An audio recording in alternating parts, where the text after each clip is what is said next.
우리가 학교 다닐 때부터 정말 익숙하게 배우는 과목이 있죠. 바로 수학입니다. 그런데 혹시 우리가 수학의 진짜 목적에 대해서는 완전히 잊어버린 채 살고 있었던 거라면 어떨까요? 오늘 이 시간에는 수학에 대한 아주 오래된 하지만 잊혀진 관점, 그 비밀의 역사 속으로 한번 들어가 보겠습니다.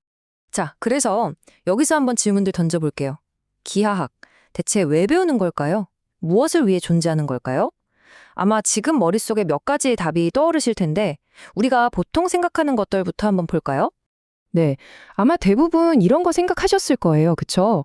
튼튼한 다리를 짓고 복잡한 알고리즘을 짜고 또 정교한 금융 모델을 만들 때. 네, 맞습니다. 이게 바로 오늘날 우리가 생각하는 수학의 아주 실용적이고 현대적인 목적이죠.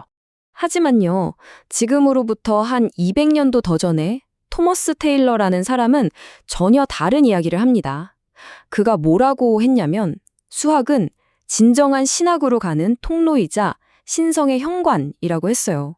아니, 공학도 아니고 금융도 아니고 신학이라니요? 이게 대체 무슨 소리일까요?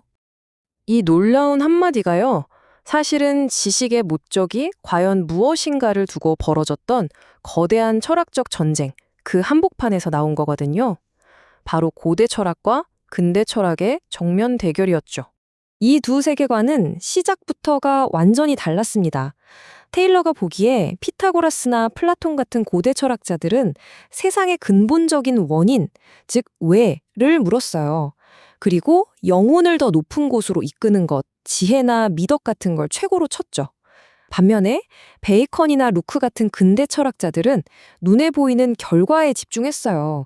어떻게 하면 우리 삶을 더 편리하게 만들까? 어떻게 하면 상업을 발전시키고 부를 쌓을까? 이런 것들이 더 중요했던 거죠. 추구하는 목표 자체가 달라도 너무 달랐던 겁니다. 테일러가 얼마나 이 생각을 강하게 밀어붙였냐면 이런 비유까지 씁니다. 근대의 지식이 아무리 대단해 보여도 그건 알프스 꼭대기에 올라간 피그미족에 불과하고 고대의 지혜는 그 자체로 계곡에 서 있는 거대한 피라미드 같다는 거죠. 그러니까 근대의 발견들이 아무리 높이 쌓여봤자 그 본질적인 깊이나 장엄함에 있어서는 고대의 거대한 지혜에 결코 미치지 못한다고 외쳤던 거예요. 아니, 그렇다면 도대체 왜 고대 사람들은 수학을 영혼을 위한 학문이라고까지 생각했던 걸까요? 그 답을 찾으려면 우리도 그들의 세계관, 그 중심에 있는 플라톤의 이데아라는 개념 속으로 한번 들어가 봐야 합니다. 플라톤의 이데아, 좀 어렵게 들릴 수 있는데 쉽게 말하면 이런 거예요. 우리가 지금 눈으로 보고 만지는 이 세상의 모든 것들은요, 사실 더 높은 차원에 존재하는 완벽한 원본의 불완전한 그림자일 뿐이라는 거죠. 그러니까 우리가 사는 이 현실보다 더 진짜 같은 현실이 저 너머에 있다고 믿었던 거예요. 엄청나죠? 자, 원을 한번 생각해 볼게요. 우리가 종이에 그리는 원 있잖아요. 아무리 잘 그려도 완벽할 수는 없죠?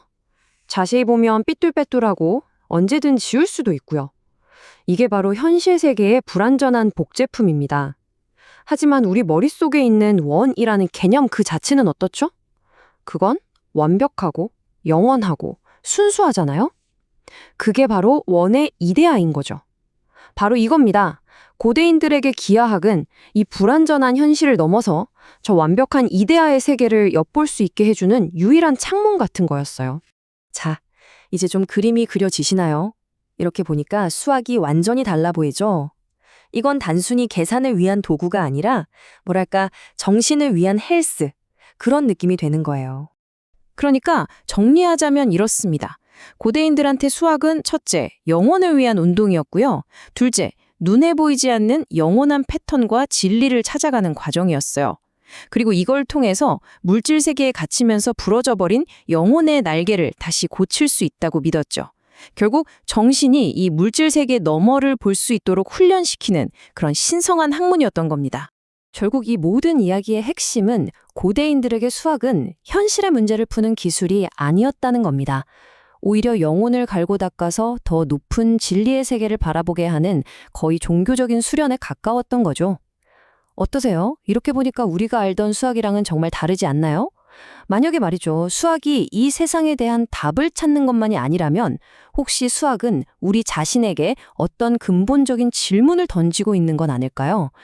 그 질문이 뭘지는 한번 곰곰이 생각해 보시는 것도 좋을 것 같습니다.